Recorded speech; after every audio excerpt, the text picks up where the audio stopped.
जय हिंद साथियों, मैं ऋषभ सर स्वागत करता हूं आप सभी का अपने YouTube चैनल पे। और YouTube चैनल पे आज हम पढ़ेंगे क्लास 10th की NCERT का चैप्टर नंबर 2। चैप्टर नंबर 2 का जो नेशनलिज्म इन इंडिया है, मतलब भारत में जो देशभक्ति की भावना है, आई थोड़ा देर से लेकिन आई बहुत ज़बरदस्त। और उस नेशनलिज्म इन इंडिया के को पहला जो पार्ट है उसका YouTube पे मैंने पहले ही चर्चा की है। और अगर आपने नहीं देखा है वीडियो तो प्लीज़ जाकर उसे देखिए, बहुत इंटरेस्टिंग चैप्टर है। आज हम उसके सेकंड पार्ट की ओर चलते हैं। सेकंड पार्ट ये, चलिए इस पे थोड़ी चर्चा कर लेते हैं। Differing strands with in the movement, यानी जो आंदोलन चल रहा था, आंदोलन की अलग अलग धाराओं के विषय में थोड़ी चर्चा करेंगे। आंदोलन कौन सा चल रहा था, आपने जब लास्ट मैंने पढ़ाया था तो उसमें 1921 में, जनवरी 1921 में एक आंदोलन गांधी जी ने शुरू की थी, non cooperation movement. Non cooperation movement और खिलाफत मूवमेंट के साथ एक आंदोलन शुरू की थी। तो इसी आंदोलन के विषय में चर्चा करना है। मतलब अलग अलग जगह के लोग अलग अलग तरीके से अपने जैसे अपने हितों के आधार पर, हित के आधार पर इस आंदोलन को देखते हैं और उसी को हम पढ़ेंगे। इस टॉपिक में बहुत इंटरेस्टिंग टॉपिक है और गांधी जी द्वारा या मॉडर्न हिस्ट्री की सारी टॉपिक है, बहुत इंटरेस्टिंग है। आइए शुरुआत करते हैं। जो नॉन कोऑपरेशन मूवमेंट है और खिलाफत मूवमेंट है वो बिगिन मीन्स होता है बेटे शुरू किया गया जनवरी 1921 में। ये डेट बहुत इंपॉर्टेंट है, याद रखिएगा। जनवरी 1921 में ये दोनों आंदोलन शुरू किया गया, एक साथ शुरू किया गया। खिलाफत मूवमेंट ये मुस्लिम लोगों का आंदोलन था, लेकिन साथ में गांधी जी ने शुरू किया। और ये हिंदुओं का आंदोलन था, मतलब हिंदू द्वारा स्वराज जो आंदोलन शुरू किया गया था वो था। ठीक, स्वराज का मतलब आप समझ रहे होंगे कि स्वयं का राज हो, और इसके लिए हम स्वदेशी चीजों को बढ़ावा देंगे। मतलब स्वदेशी चीज मतलब स्वदेशी, मतलब कि जो देश में बना हो, स्वदेशी, विदेशी चीजों को नहीं, स्वदेशी। ठीक, स्वदेशी। चलिए आइए शुरू करते हैं। तो अलग अलग ग्रुप द्वारा इस मूवमेंट में बेटा पार्टिसिपेट किया गया, लेकिन अपने अलग अलग एस्पिरेशंस, तो सबके अपने स्पेसिफिक एस्पिरेशंस थे, सबके अपने अपने स्पेसिफिक हित थे। चलिए, all them responded to call the Swaraj, सभी ने इसको स्वराज ही नाम से कॉल किया, मतलब बुलाया, कि माना कि स्वराज ही, स्वराज जो आंदोलन चल रहा है स्वराज है। चलिए, लेकिन अलग अलग विचारधारा, अलग अलग थिंग्स घटित हुए और अलग अलग पीपल्स, जैसे जो पीपल, अलग अलग लोग अलग अलग तरीके से अपने इस आंदोलन को देखते हैं। कोई इसको सोचता है कि ये लिबरलाइजेशन, मतलब आज़ादी के लिए है, आज़ादी प्राप्त हो जाएगा। कोई अपने हितों के आधार पर, जैसे हमारे जो अधिकार हैं वो अधिकार अब हमें वापस मिल जाएंगे। मतलब इस आधार पर अलग अलग लोग अलग अलग तरीके से देखते हैं। आइए उन्हीं तरीकों को समझते हैं, बहुत इंटरेस्टिंग है। चलिए, सबसे पहले तो पहला सेकंड, मतलब इस सेकंड वाला पॉइंट तो हो गया है, तो नीचे चलते हैं, थोड़ा दूसरी पॉइंट पे चलते हैं। सेकंड पॉइंट मतलब 2.1, the movement in the town. ठीक, तो शहरों में ये आंदोलन की क्या दशा थी, तो शहरों में जो ये आंदोलन चल रहे थे उसके बारे में थोड़ी चर्चा करते हैं। शहरों में होते मिडिल क्लास लोग हैं, तो जो मूवमेंट है वो शहरों में मिडिल क्लास लोग इसमें पार्टिसिपेट कर रहे थे। पार्टिसिपेशन किसका था, मिडिल क्लास लोगों का था शहरों में। और हजारों की संख्या में लड़कों ने स्कूल छोड़ दिए, मतलब जो सरकार के कंट्रोल में था उस स्कूल को छोड़ दिए। और हेडमास्टर या टीचर ने रिजाइन कर दिया, जो सरकारी जो स्कूल थे, मतलब अंग्रेजों के जो स्कूल थे उसमें से रिजाइन कर दिया। एक्चुअली क्या था कि इस मूवमेंट में, नॉन कोऑपरेशन मूवमेंट में, गांधी जी ने कहा था, या गांधी जी की किताब हिंद स्वराज में भी लिखा है, उसमें उन्होंने कहा था, हिंद स्वराज में एक टाइटल, एक बात लिखी गई है कि अगर अंग्रेजों का शुरुआत में ही कॉपरेशन नहीं किए होते तो आज वो हम पर राज नहीं कर रहे होते। तो इसका मतलब ये तो पक्का था। और गांधी जी ने इस मूवमेंट को चलाते वक्त कहा था कि वह स्वदेशी लाना चाहते हैं, स्वदेशी चीज़ों का प्रयोग कीजिए, इनको आप कॉपरेट मत कीजिए, मतलब अंग्रेजों को आप कॉपरेट मत कीजिए। इनके स्कूलों को, कॉलेजों को, कोर्टों को, सब जगह आप स्ट्राइक पर चले जाइए, मत जाइए, इनका सब छोड़िए, इनका सब कुछ, और अपना शुरू कीजिए। खादी को बढ़ावा दीजिए। तो इस वजह से सब लोगों ने सब स्ट्राइक पर चले गए और रैलियां निकालने लग गए। यही इस मूवमेंट में हो रहा था, मतलब क्योंकि ज़्यादा समय तक अगर हम इनको कोऑपरेट नहीं करेंगे तो ये हमें छोड़कर चले जाएंगे, हम लिबरल हो जाएंगे। चलिए ठीक है, आगे चलते हैं। लॉयर्स लीगल प्रैक्टिस करना छोड़ दिए और काउंसिल इलेक्शन, जो काउंसिल का इलेक्शन चल रहा था, जो परिषदीय चुनाव आने वाला था, उसका सब लोगों ने बाइकआउट किया। मतलब अलग अलग प्रोविंस ने इसका बाइकआउट किया। हाँ, मद्रास जो एक प्रोविंस था उसने इसका बाइकआउट नहीं किया। कारण क्या था कि मद्रास में एक जस्टिस पार्टी बनाई गई। जस्टिस पार्टी में क्या था बेटे, नॉन ब्राह्मण्स की पार्टी थी। नॉन ब्राह्मण्स मतलब ये लोग ब्राह्मण्स जो नहीं थे, वो जस्टिस पार्टी एक सरकार बनाई थी। तो उस सरकार ने जो पार्टी बनाई थी, मतलब सॉरी सरकार नहीं, लोगों ने जो पार्टी बनाई थी, नॉन ब्राह्मण्स लोग, उन्हें क्या लगता था कि हम इस जो काउंसिल इलेक्शन है उसमें हम पार्टिसिपेट करेंगे और पावर में आएंगे। पावर में आएंगे, नहीं तो ये जो ब्राह्मण्स का पावर है ये हमेशा से बना रहेगा। ब्राह्मण वहाँ जो पावरफुल हैं ये हमेशा से बने रहेंगे। इस वजह से मद्रास प्रोविंस ने इस मूवमेंट को ज़्यादा सपोर्ट नहीं किया। आगे चलते हैं, नेक्स्ट पैरा की ओर चलते हैं। और अगर वीडियो अच्छा लग रहा हो तो प्लीज़ लाइक शेयर सब्सक्राइब जरूर कीजिएगा। आइए सेकंड पैरा आ गया है, सेकंड पैरा पे चलते हैं। Non cooperation. तो ये नॉन कोऑपरेशन का जो इफेक्ट था बेटे हमारी इकोनॉमी पे पड़ रहा था, एक बहुत ड्रामेटिकली चेंज देखा जाएगा इकोनॉमी पे। क्या इकोनॉमी पे देखा जाएगा, जो फॉरेन गुड्स है इसका बायकॉट हो रहा था। जो लीकर थी, मतलब शराब की जो दुकान थी, इसको पिकेट कर दिया गया, बंद कर दिया गया। और मतलब लोग अब लेना ही बंद कर दिए, सब कुछ फॉरेन का काम खत्म करो। फॉरेन क्लॉथ को जला दिया गया, ह्यूज बॉनफायर, मतलब जो अंग्रेजी कपड़े थे उनको भी जला दिया गया। मतलब स्वदेशी पर बहुत काम किया जा रहा है कि अब स्वदेशी पहनेंगे। और जो फॉरेन कपड़े थे या फॉरेन चीज़ें थी उसका इंपोर्ट करना एकदम बहुत कम हो गया 1921 से 1922 के बीच में।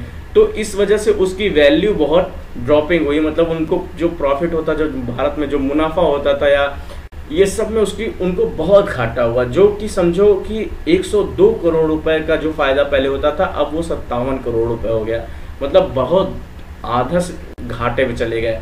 इसके कारण क्या हुआ, बहुत सारे जो व्यापारी थे भारत के, जो ट्रेडर्स थे, अब वो फॉरेन की सामान को मंगाना भी कम कर दिए क्योंकि लोग ले ही नहीं रहे थे, बेकार होता। इससे अच्छा वो उसको मंगाना भी बंद कर दिए। इससे जो फाइनेंस था, जो फॉरेन ट्रेड था, कम हुआ बेटे। As the boycott of the movement spread, जैसे जैसे बाइकआउट का मूवमेंट और बढ़ा, and the people began discarding the import clothes and wearing only Indian ones. जो लोग थे बेटा अब इंडियन चीज़ों को मतलब बढ़ावा दे रहे थे और इंडियन। तो इससे भारत में प्रोडक्शन बढ़ा, टेक्सटाइल में प्रोडक्शन बढ़ा, मिल्स में भी प्रोडक्शन बढ़ा। मतलब कहने का मतलब भारत की इकोनॉमी बहुत ही ड्रामेटिक तरीके से चेंज होगी, प्रोडक्शन बढ़ना शुरू हो जाएगा, देखेंगे आप। और भारत में तो भारतीय क्या पहनते हैं बेटे, भारतीय पहनते हैं खादी। मतलब भारत में क्या बनती है, खादी, ठीक। तो भारतीय मील, भारतीय जो हैंडलूम है वो एकदम से देखेंगे अचानक से वृद्धि करने लग जाएंगे, वेंट अप कर देंगे, मतलब ऊपर की ओर जाने लग जाएंगी, ग्रोथ होने लगेगा।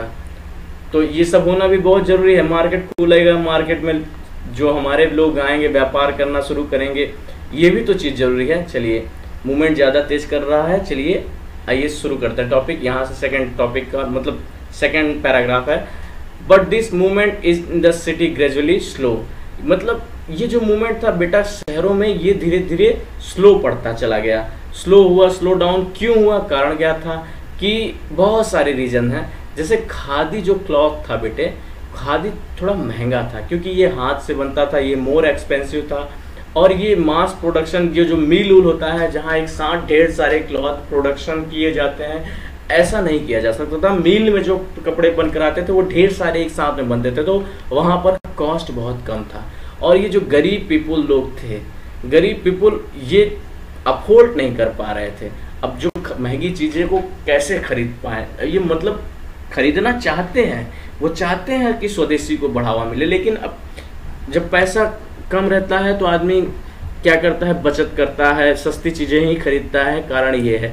तो ये क्या कर रहे थे, अब फिर मजबूरी में खरीदना पड़ रहा था, मजबूरी बस मिल की चीज़ें खरीदनी पड़ रहा था, मतलब अंग्रेजों की चीज़ों को खरीदना पड़ रहा था। और इससे क्या हुआ बेटे, जो बायकॉट है ये बहुत लंबा नहीं चल सका, कपड़ों की बायकॉट ये बहुत लंबी नहीं चल सकी। इसके साथ साथ और क्या हुआ, बायकॉट इन ब्रिटिश इंस्टीट्यूशन, जो हम ब्रिटिश इंस्टीट्यूशन जैसे कि कोर्ट हो गया, स्कूल हो गया, ये भी बायकॉट बहुत ज़्यादा दूर तक नहीं खींच पाए। क्यों, ये पोस्ट मतलब होता है उत्पन्न, जो ये इससे प्रॉब्लम हुआ बेटे। क्या प्रॉब्लम हुआ, क्योंकि हम बायकॉट तो इंस्टीट्यूशन का कर दिए, लेकिन हमारे पास उसका कोई अल्टरनेटिव नहीं था। We don't have any alternative.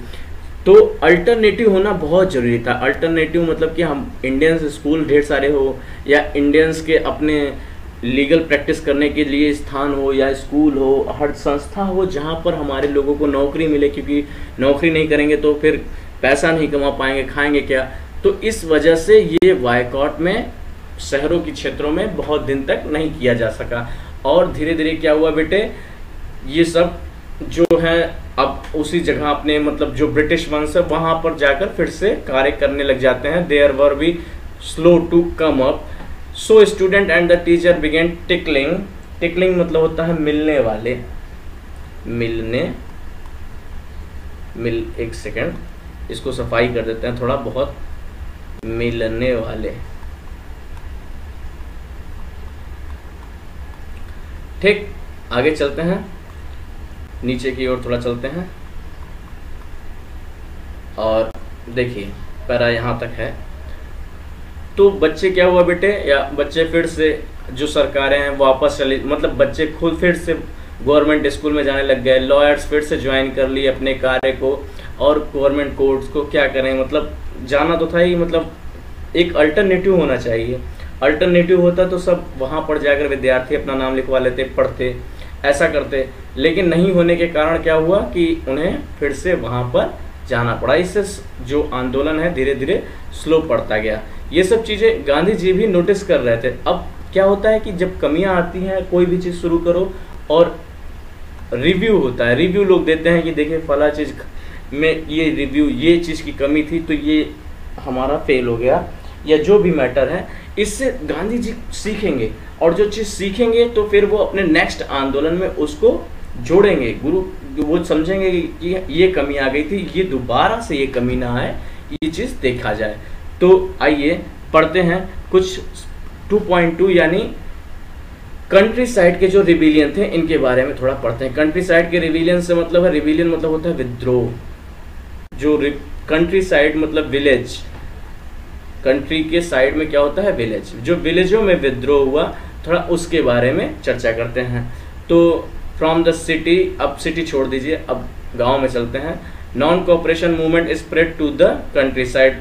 तो कंट्री साइड में भी जो नॉन कोऑपरेशन मूवमेंट फैला, यहीं से आपको कहानी सुननी है, बहुत मज़ेदार है।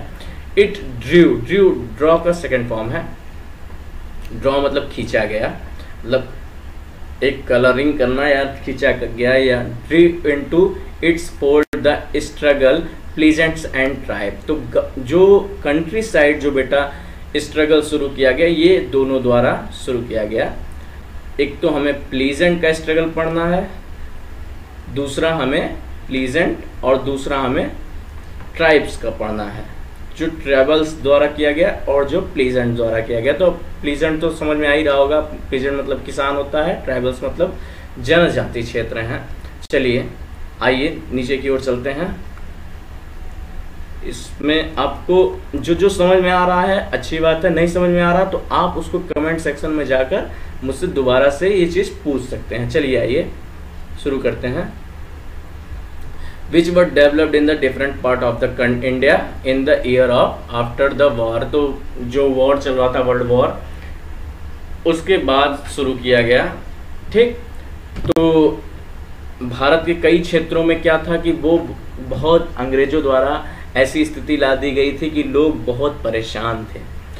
किसान अलग तरीके से परेशान थे और ये ट्राइब्स अलग तरीके से परेशान थे। अब जो अपने अपने दर्द को अपने अपने तरीके से कैसे करते हैं बयां, अब वो बयान नहीं कर पा रहे थे, लेकिन अब ये मूवमेंट जो चल रहा था नॉन कोऑपरेशन, तो उनको एक मौका मिल गया, उनको एकजुट होने का एक तरीके से, मतलब एक किसी भी तरीके से वो जो भी विरोध कर रहे थे वो अपने विरोध को इसी मूवमेंट से जोड़कर ही देख रहे थे कि गांधी जी सपोर्ट कर रहे हैं। चलो ये ठीक है, आगे चलते हैं।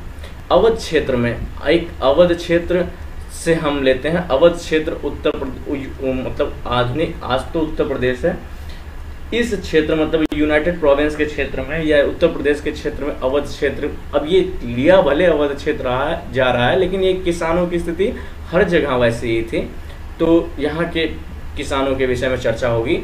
तो लेड मतलब अवध क्षेत्र के जो किसान थे बाबा रामचंद्र की अगुवाई में, लेड मतलब होता है बेटे अगुवाई, अगुवाई में ये बाबा रामचंद्र के बारे में थोड़ी चर्चा कर लेते हैं। ये कौन थे? ये एक सन्यासी थे, ठीक। ये इससे पहले ये फिजी जो एक देश है, वहां पर ये एक इंडेंटुअर लेबर के तौर पर कार्य किए थे। इंडेंटुअर का मतलब होता है गिरमिटिया, लिख लेता हूं मैं, गिरमिटिया लेबर के तौर पे कार्य कर चुके थे, ठीक। और वो इस मूवमेंट को, क्या है कि ये जो मूवमेंट था बेटे, ये किसके अगेंस्ट में था? ये तालुकदार और लैंडलॉर्ड के अगेंस्ट में था। तालुकदार और लैंडलॉर्ड, इन दोनों के अगेंस्ट में ये मूवमेंट था, तालुकदार और लैंडलॉर्ड, ठीक। अब इस मूवमेंट में डिमांड क्या थी? अच्छा, क्या होता है ये तो समझ लीजिए।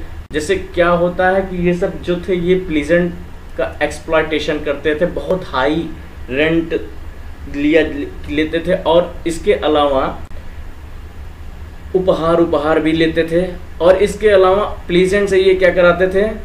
बेगार कराते थे। बेगार कराने का मतलब होता है कि जैसे मजदूरी करा लेते थे, पैसा नहीं देते थे, तो पैसा नहीं देना मतलब इसको कहते हैं बेगारी करा लेना, ठीक। रेंट लेना मतलब मतलब प्लीजेंट लोगों से ये लोग, तालुकदार लोग रेंट लेते थे, और इसकी जो रेट थी बहुत हाई थी। इस रेंट के अलावा भी ये उपहार भी लिया। सीज मतलब होता है उपहार, सीजेस मतलब उपहार भी लिया करते थे, ठीक। इसके अलावा ये प्लीजेंट से बेगार भी करा लेते थे, जैसे बेगारी करा लेना। तो इससे क्या हुआ, जो बिना पेमेंट के बेगार, ये बेगारी का मतलब लिखा है work at the landlord firms without any payment. तो इसका मतलब बेगार का मतलब बिना पेमेंट के आपसे काम करा लेना। ऐसे दशा में क्या होगा बेटे? ऐसे दशा में प्लीजेंट के मन में आएगा असंतोष। अब जब असंतोष की भावना कहीं उत्पन्न होती है तो वहां से आती है क्रांति की भावना, ठीक। तो क्रांति की भावना पे चर्चा होगी। चलिए, हाँ चलिए, बेगार आपने पढ़ लिया, और पेमेंट, हाँ एज टेनेंट मतलब होता है किराएदार। अब यहाँ आप सोच रहे होंगे कि किसान कौन से किराएदार हो गए? किराएदार का मतलब बेटे ये स्थिति है, मतलब जैसे कि लैंड किसी और का है और आपको किराए पे काम कर रहे हैं आप, ठीक, ऐसा, ठीक। तो यहाँ पर जो किराएदार लोग थे इनकी नो सिक्योरिटी थी, मतलब कोई इनकी जिम्मेवारी नहीं ली जा रही थी। इसके अलावा इनका जो कार्यकाल था, टेन्योर मतलब होता है कार्यकाल, बीइंग रेगुलर इविक्टेड मतलब होता है निष्कासित, या कभी भी हटाया जा सकता है, ऐसी स्थिति में था। निष्कासन तो मतलब कोई फिक्स्ड नौकरी भी नहीं थी, समझ में आई बात? ये मतलब थी। They could acquire no right, उनकी कोई राइट भी नहीं थी। जैसे कि उस लैंड में जो लीज की गई, उनकी जो लैंड है उसको, उन पे उनकी कोई राइट्स नहीं थी, ठीक। अब जो प्लीजेंट है ये मूवमेंट करेगी। अब मूवमेंट में इसका कुछ डिमांड होगा, मूवमेंट जो आंदोलन करेगी उसका डिमांड होगा, और इस अपने मूवमेंट को ये नॉन कोऑपरेशन मूवमेंट से ही जोड़ती है। चलिए कि मूवमेंट में क्या क्या डिमांड है। जैसे पहला एक डिमांड था रिडक्शन ऑफ रेवेन्यू, दूसरा डिमांड था एबॉलिशन ऑफ बेगार, जो बेगार सिस्टम चल रहा है उसको हटाया जाए। रिडक्शन ऑफ रेवेन्यू मतलब जो रेवेन्यू इतना खींच के हमसे लिया जा रहा है इसको कम किया जाए।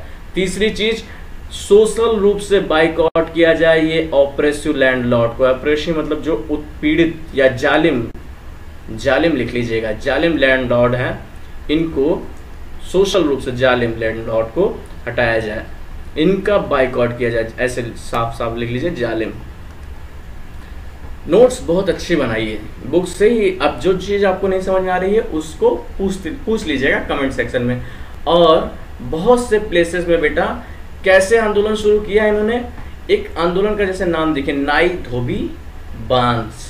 बैन्स मतलब होता है नाई धोबी को बैन कर दिया जाए, इन लोगों की मदद करने के लिए नाई धोबी ना जाए। नाई का काम होता है दाढ़ी बाल बनाना, धोबी का काम कपड़ा धोना।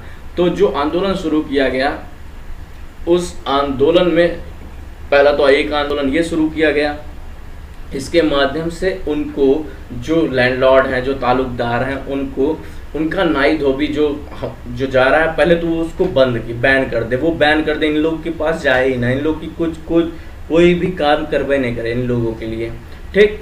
और इसके अलावा organised by the panchayat to deprive the landlord of the service of the even barber and washerman. देखिए लिखा भी है कि बार्बर और वॉशरमैन पंचायत द्वारा एक जो आंदोलन शुरू किया गया, वो बताया गया कि ये जो लैंडलॉर्ड हैं इनके यहाँ सर्विस देना पहले बंद करें, मत जाए। और जून 1920 में, यानी जून 1920 में क्या हुआ, जवाहरलाल नेहरू भी एक नए नेता यहाँ पर आकर ऐड हो जाते हैं। इस किसानों की दर्द दुख को देखते हुए ये भी आकर ऐड हो जाते हैं। अब जब नेहरू जी ऐड हो जाएंगे तो ये थोड़ा मास मूवमेंट हो जाएगा। तो अब नेहरू जी आते हैं और नेहरू जी बिगेन करते हैं, शुरू करते हैं। बिगेन मतलब होता है शुरू करना। और ये विलेज अवध में यहाँ लोगों से बातचीत करते हैं। क्या बातचीत करते हैं, अब इतना बड़ा नेता आया है, बातचीत करेंगे तो उनके दुख दर्द के विषय में ही पूछेंगे।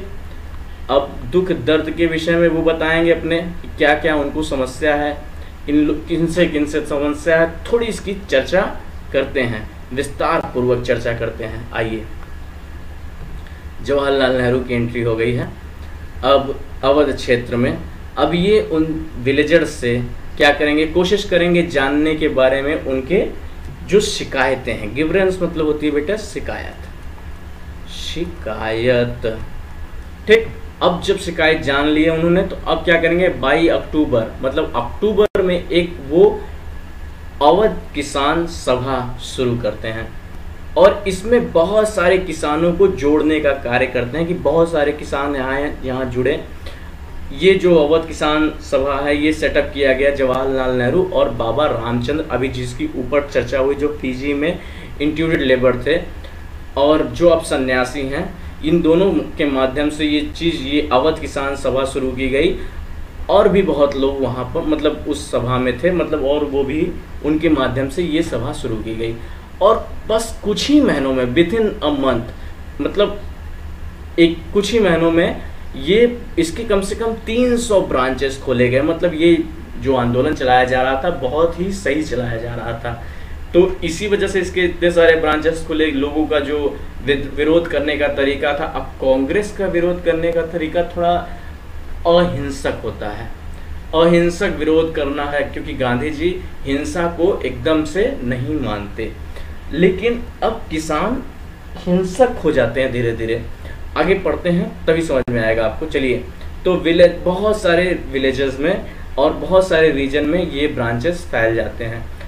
और उसके बाद क्या होता है, ये सब नॉन कोऑपरेशन मूवमेंट से धीरे धीरे जुड़ जाते हैं। और फॉलोइंग ईयर आगे चलते हैं, थोड़ा इसको नीचे कर देते हैं।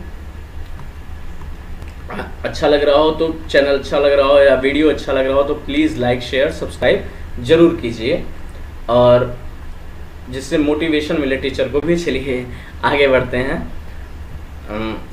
आगे चलते हैं। Non cooperation movement begins following year. The effort of the Congress was integrated the Awadh pleasant struggle into the wider struggle. तो अवध के जो लोग थे, वहाँ जितने भी किसान थे, सभी को इंटीग्रेट किया गया, सभी को जोड़ा गया, इससे जैसे बहुत विस्तार स्तर पर ये संघर्ष हो जाए।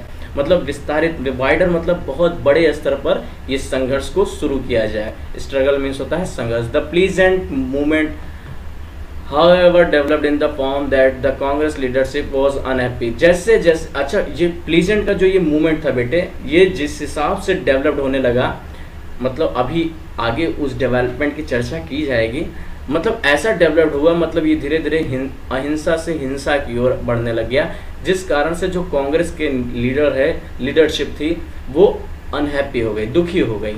कारण क्या था? अब कारण को थोड़ा समझते हैं। ये जो मूवमेंट है ये धीरे धीरे बढ़ते बढ़ते 1921 में कुछ ऐसा हो गया, इतना उग्र हो गया कि जो तालुकदार के जो घर थे या जो व्यापारियों के घर थे वहाँ पर किसान जाकर अटैक करना शुरू कर दिए, बाजारों को लूट लिया, जो ग्राम था, जो होर्डेड था, वो सबको ले लिए, छीन लिया। इसके अलावा बहुत सारे लोकल लैंडलॉर्डर को, लीडर को, सॉरी लैंडलॉर्ड नहीं, जो वहाँ के बहुत सारे लोकल लीडर थे वो प्लीजेंट्स को यानी किसानों को भड़काने लग गए, या अपने स्पीच में ऐसा डिक्लेयर कर दिए कि गांधी जी ने कहा है कि इन लोगों को टैक्स पे मत करो, मतलब टैक्स पे करना पहले तो बंद करो। खैर गांधी जी ने ऐसा कुछ भी नहीं कहा था, लेकिन अब नेताजी कुछ भी कह रहे हैं। अब पब्लिक थोड़ी कम पढ़ी लिखी है तो अब उनको लगा कि गांधी जी ने कहा है तो इसका मतलब हमको फॉलो करना है, क्योंकि हम गांधी जी को मानते हैं, अच्छा हमारे देश के हित के विषय में वो विचार कर रहे हैं। अब आम बिना पढ़ी लिखी पब्लिक क्या करती, वो ऐसा ज़्यादा सोची नहीं, और उसने भी टैक्स पे कम बंद कर दिया। और भी क्या कहते हैं लोकल लीडर, क्या कहते हैं कि ये जो लैंड है इसको फिर से रीडिस्ट्रीब्यूट किया जाएगा और गरीबों को दिया जाएगा। गरीबों के लिए ये लैंड जो लोग बड़े बड़े जमींदारों से या बड़े बड़े किसानों से सबसे छीन लिया जाएगा और गरीबों को दिया जाएगा, ऐसी कुछ भावना फैलाना शुरू कर दिए। जैसे ये सब चीज़ें खैर गांधी जी के नाम से फैलाई जा रही थी, इसलिए ये बहुत तेज़ी से फैलना शुरू हो गई। लेकिन गांधी जी ऐसा कुछ भी नहीं कहते।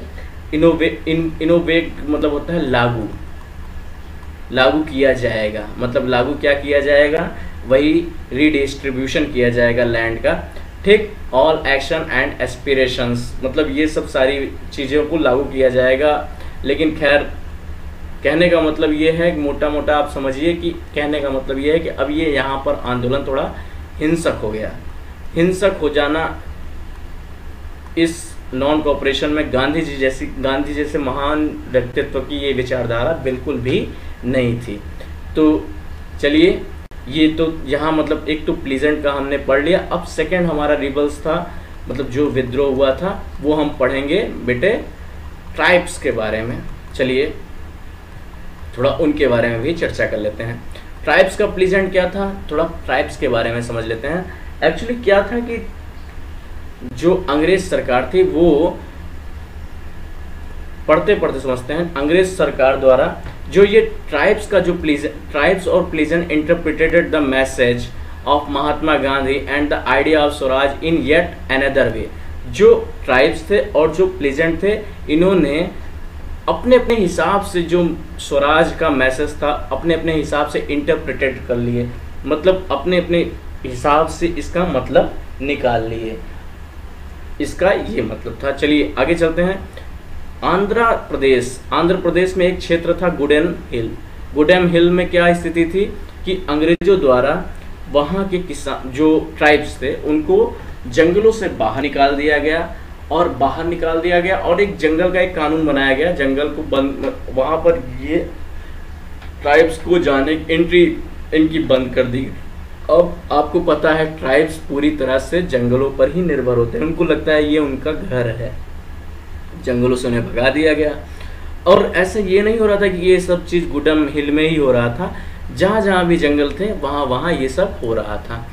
तो इसमें क्या होता है कि इसमें आप गुडेम हिल में ये कैसे लड़ाई करते हैं कैसे नहीं करते हैं, मतलब अपनी लड़ाई को ये नॉन कोऑपरेशन मूवमेंट से ही जोड़ लेते हैं। कहने का मतलब ये है। चलिए, इनकी जो लड़ाई थी मिलिटेंट गुरिल्ला, ये तरीका है लड़ने का। मिलिटेंट गुरिल्ला मूवमेंट ये चला रहे थे। लड़ने का एक तरीका है, गुरिल्ला मतलब छुप छुप कर मारना है। इसको बहुत तेज़ी से फैलाया गया, और फैलाया जिसके द्वारा गया है वो उसको भी समझा जाएगा 1920s में।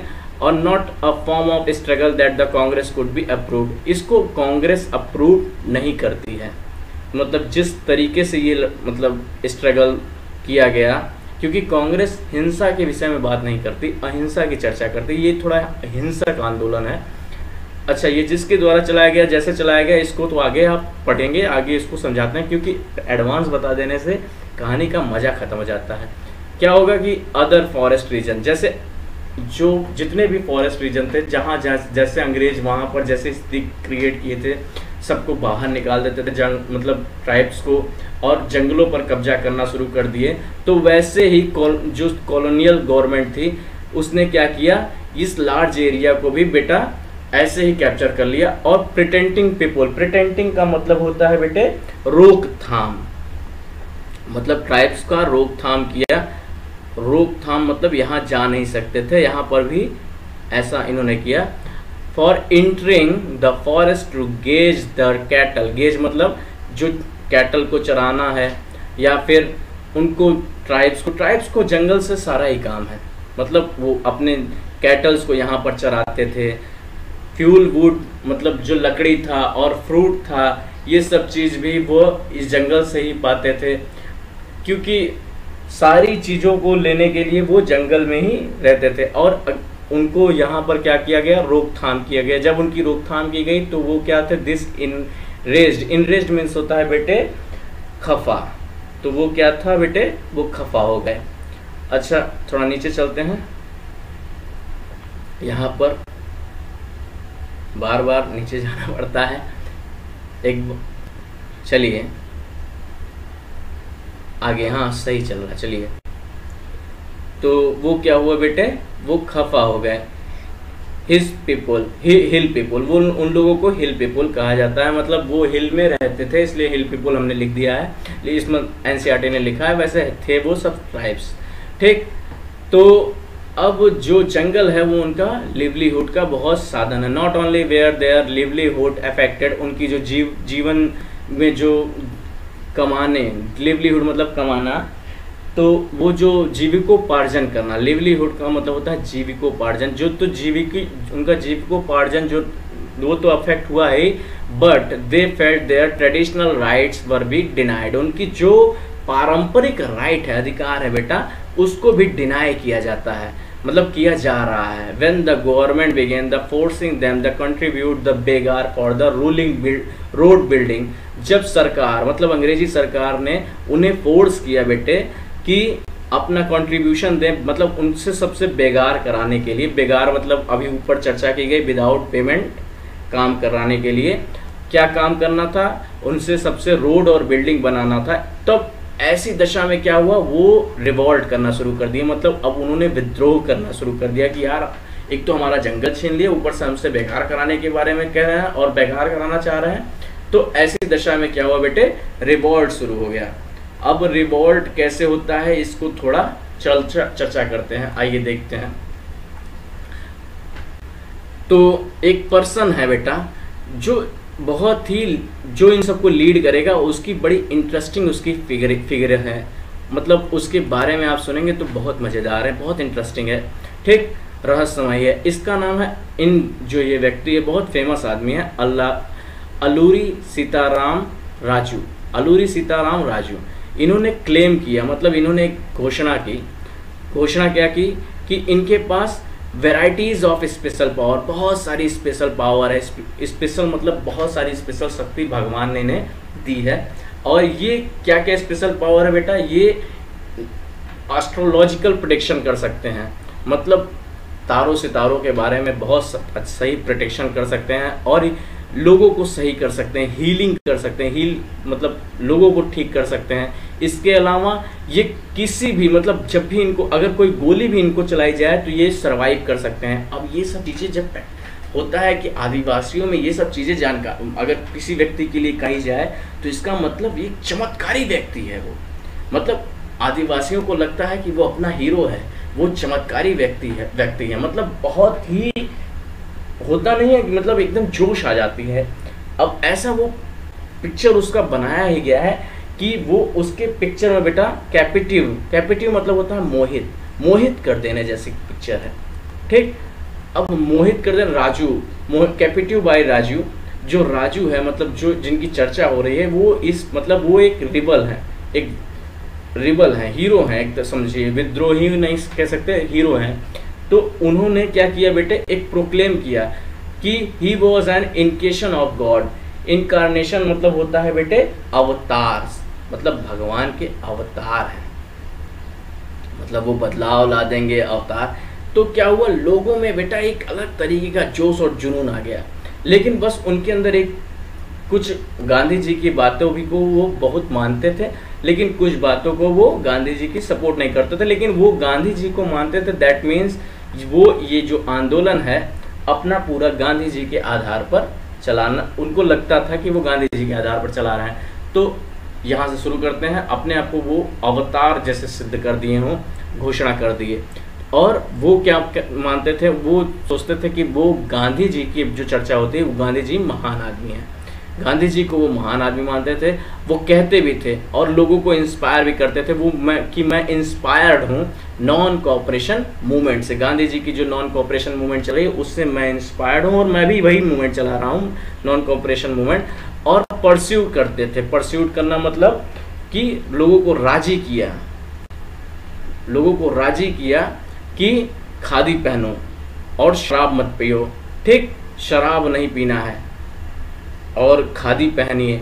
इसके अलावा but at the same time he arrested that Indian could be liberated only by the use of, मतलब उनकी ऐसी विचारधारा थी, उनको लगता था कि जो आज़ादी है, जो लिबरलिटी है, लिबरलिटी मतलब होता है बेटा फ्रीडम, जो फ्रीडम है बेटे या आज़ादी या मुक्ति, फ्रीडम कैसे मिलेगी, जो गांधी जी की जो विचारधारा है नॉन वायलेंस की, उससे नहीं मिलेगी। मिलेगी किससे, छीन कर लेनी पड़ेगी, यानी फोर्स करके मिलेगी, ठीक। मतलब यहाँ पर उनका जो आंदोलन है जुड़ तो गया है, नॉन कोऑपरेशन से उन्होंने जोड़ लिया है, लेकिन उनका आंदोलन अहिंसक ना होकर हिंसक है। जो गुडेन रेबल्स हैं बेटा वो पुलिस स्टेशन पर अटैक करते हैं, इसके अलावा ब्रिटिश जो ऑफिस हैं वहाँ पर अटैक करते हैं, गुरिल्ला वॉरफेयर अपनाते हैं, मतलब छुपकर पहाड़ों पर छुपकर हर जगह मतलब युद्ध करना है। और मानना उनका यही था कि उनको क्या अचीव करना है, स्वराज अचीव करना है, ठीक, इसको पाना है। मतलब जो मूवमेंट सरकार चला रहे, मतलब गांधी जी चला रहे हैं, उस वहां तक पहुंचना है, इसी को अचीव करना है। विचारधारा यही थी, लेकिन बस लड़ने का तरीका अलग था। राजू वॉज कैप्चर्ड, मतलब जो अब क्या होगा, सीताराम राजू जी कैप्चर पकड़ लिए जाएंगे और 1924 में उनको क्या कर दिया गया बेटे, फांसी दे दी गई। लेकिन ओवर द टाइम, मतलब आज भी वहाँ पर ऐसी स्थिति क्या है कि वो उनके फोक हीरो हैं, एकदम लोक हीरो हैं वहाँ के, ठीक। मतलब एक अच्छा, एक गजब इमेज अपना रिप्रेजेंट किया है उन्होंने, ठीक। आगे चलते हैं। ये तो हो गया नॉन कोऑपरेशन मूवमेंट देखने का तरीका। देखिए, किसानों ने अलग तरीके से देखा, ट्राइब्स ने अलग तरीके से देखा। अब देखिएगा स्वराज इन प्लांटेशन। अब प्लांटेशन मतलब जो करने वाले लोग हैं वो कैसे स्वराज को देखते हैं, बहुत गजब है स्टोरी, थोड़ा इसको भी देखते हैं। आइए, जो वर्कर हैं बेटे, वर्कर मतलब जो काम करते थे, ये आप चाय की खेती में काम करते थे, उनकी महात्मा गांधी की स्वराज की धारणा कुछ, नोशन मीन्स होता है धारणा, उनकी धारणा कुछ और है। धारणा कैसी है कि वर्कर जो आसाम में काम करते हैं, आसाम में चाय की खेती होती है, तो वहाँ पर इनको क्या था कि बहुत सारी राइट्स नहीं मिली थी। तो उन्हें लगता था कि जो राइट्स कैसे, मतलब कभी भी घर आ जाओ, कभी भी घर चले जाओ, तो ऐसी सबकी राइट। जब ये एक्ट आ गया, ये एक्ट मतलब 1859 का जो प्लांटेशन एक्ट आ गया, ये उनके इन सब राइट को ख़त्म कर दिया। पहले ऐसा नहीं था, पहले वो ऐसा ही करते थे, कभी भी आ जाते थे, कभी भी चले जाते थे। अब लेकिन क्या हुआ, इस एक्ट के आ जाने के बाद उनकी जो परमिटेड थी वो लीव कर दी गई, रोक दी गई। अब उनको गार्डन में विदाउट परमिशन कहीं भी जाने की इजाज़त नहीं थी। अगर कभी भी उन्हें कहीं जाना भी होता था तो परमिशन बड़ी मुश्किल से मिलता था। अब ये जब एक्ट आया, मतलब नॉन कोऑपरेशन मूवमेंट जब चलने लगा, तो उनको लगा कि गांधी जी अब हमको एक अलग, मतलब अब सरकार आ जाएगी, गांधी जी की सरकार आ जाएगी। अब गांधी जी की जब सरकार आ जाएगी तो अब वहाँ पर एक अलग, जैसे राम राज टाइप व्यवस्था रहेगी, और वहाँ ऐसा इनकी विचारधारा आई। अब वहाँ पर कुछ भी कर सकते हैं आप, सब चीज़ परमिशन रहेगा। थोड़ा पढ़ते हैं। When they heard on the non cooperation, जब वो नॉन कॉपरेशन मूवमेंट के बारे में सोचे तो थाउजेंड्स ऑफ द वर्कर, बहुत सारे वर्कर वो क्या करने लग गए बेटा, ललकार करने लग गए। डिफाइंड मतलब होता है ललकार, ललकारना शुरू कर दिए अथॉरिटी को। और वो क्या किए, जो प्लांटेशन जहाँ पर वो काम करते थे वहाँ का छोड़ के वो अपने घर की ओर रवाना हो गए। उनको ऐसा बिलीव होने लगा कि अब गांधी जी का राज आ गया है।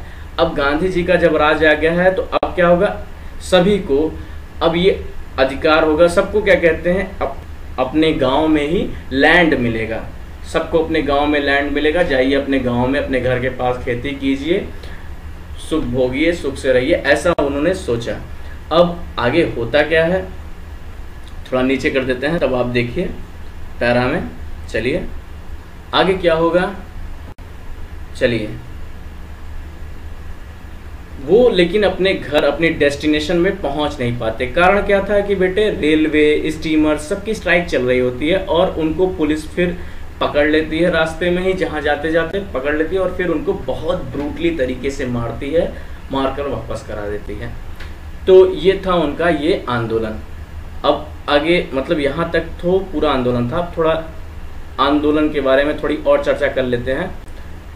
कहने का मतलब ये है कि आंदोलन चल तो रहा था अलग अलग जगह, अलग अलग विचारधारा के, मतलब अलग अलग तरीके से, लेकिन सबका विजन जो था, विजन मतलब होती है सबकी सोच क्या थी बेटे, the vision of the movement were not defined by the Congress programme. मतलब ये सब जो प्लांटेशन का जो मूवमेंट है, ये सब मूवमेंट है, ये सब क्या कहते हैं, जो कांग्रेस के प्रोग्राम है उन सब में डिफाइन नहीं किए गए। लेकिन आप देखेंगे कि जिसने भी जैसे भी इंटरप्रिटेशन किया है अपने अपने तरीके से स्वराज के मूवमेंट को, एक तरीके से आपको ये समझ में आएगा कि जो जैसे सफ़र कर रहा है बेटे, वो उसी आधार पर जैसे भी जिस चीज़ से उसको हर अपने जिस चीज़ से वो सफ़र कर रहा है उस ट्रबल से उसको बाहर आना था, उस जिस मतलब जो भी उसको कष्ट है उससे बाहर आना है, और उसी आधार पर उसने उसी विचारधारा के आधार पर स्वराज को अपना लिया। जैसे आपने ट्राइब को देखा होगा, उन्होंने गांधी जी का नाम लिया और एक स्लोगन दिया, स्वतंत्र भारत। दे वर भी इमोशनली, देखिए स्वतंत्र भारत का कहने का मतलब यह है कि अब वो इमोशनली रूप से एक भारत को मानते हैं कि एक भारत होना चाहिए। मतलब भारत है, ये जो हमारा देश है इसका नाम भारत है, एक भारत वाली बात नहीं है, अपना देश है वो भारत है। और ये एक नॉन कॉपरेशन मूवमेंट जो है बेटा पूरे भारत में, एजिटेशन मतलब होता है आंदोलन, पूरे भारत के स्तर पर ये आंदोलन चल रहा है, ठीक, मतलब मास स्तर पर। When they act the name of the Mahatma Gandhi, जब भी वो महात्मा गांधी को या उनके नाम को जोड़ते हैं बेटा मूवमेंट से और कांग्रेस को आइडेंटिफाई करते हैं, इसका मतलब क्या होता है बेटा कि ये अब ये लोकल स्तर तक, हर जगह हर स्तर तक जो जा रहे हैं, beyond the limit of the intimidated locality, हर एक मतलब छोटे हर एक लोकेलिटी तक, मतलब कहने का मतलब ये है कि हर अंतिम चरण तक जहाँ तक वो उनकी लोकेलिटी है वहाँ तक वो जो सोच रहे हैं वो जा रहे हैं। ये आंदोलन को उतना ही मास बना दे रहे हैं और बता रहे हैं कि भारत देश कितना बड़ा है, कितना कहाँ तक है, मतलब सब लोग इसको सपोर्ट कर रहे हैं, बस अपने अपने दर्द से बाहर निकलने के तरीके सबके अलग अलग हैं। चलिए ये सीन है, देखिए चौरी चौरा का सीन है, चौरी चौरा इंसिडेंट जो होता है, तो चौरी चौरा ही इस इंसिडेंट का मतलब इस आंदोलन का सबसे लास्ट सीन है। चौरी चौरा में क्या होता है कि वहाँ पुलिस एक रैली जा रही होती है। चौरी चौरा जगह जो कहाँ पर है बेटे, ये चौरी चौरा जगह उत्तर प्रदेश के गोरखपुर जिला में है, गोरखपुर में है, ठीक। तो वहाँ एक रैली जा रही होती है और रैली पर क्या होता है, पुलिस वायलेंट हो जाती है। जब पुलिस वायलेंट हो जाती है तो बहुत सारे लोग मतलब बहुत सारे लोग को मार देती है। तो ऐसे में क्या होता है कि पब्लिक थोड़ा और क्रोधित हो जाती है, रुष्ट हो जाती है। अब वो चला तो नॉन कोऑपरेशन मूवमेंट ही रहे थे, लेकिन अब जब पुलिस ने गोली चला दी तो ऐसे में पब्लिक क्या करेगी, एक स्टेशन फूंक दी, पुलिस स्टेशन फूंक दी। तो ये सब देखकर महात्मा गांधी जी ने अपना जो ये मूवमेंट चल रहा था उसको वापस ले लिया। नॉन कोऑपरेशन मूवमेंट को 1922 में वापस ले लिया गया और यहीं से नॉन कोऑपरेशन मूवमेंट खत्म हो जाता है। तो चलिए यहाँ तक हमारा टॉपिक था। अगर आपको अच्छा लगा हो तो चैनल को प्लीज़ लाइक शेयर सब्सक्राइब जरूर कीजिएगा और ज़्यादा से ज़्यादा लोगों को शेयर कीजिए, जैसे दूसरों को भी ये चीज़ जानकारी हो, ज्ञान दिया जाए। और हम नेक्स्ट वीडियो में क्या पढ़ेंगे, टूवर्ड्स सिविल डिसओबीडियंस मूवमेंट। तो ये हमारे नेक्स्ट वीडियो में इसकी चर्चा की जाएगी। चलिए धन्यवाद साथी।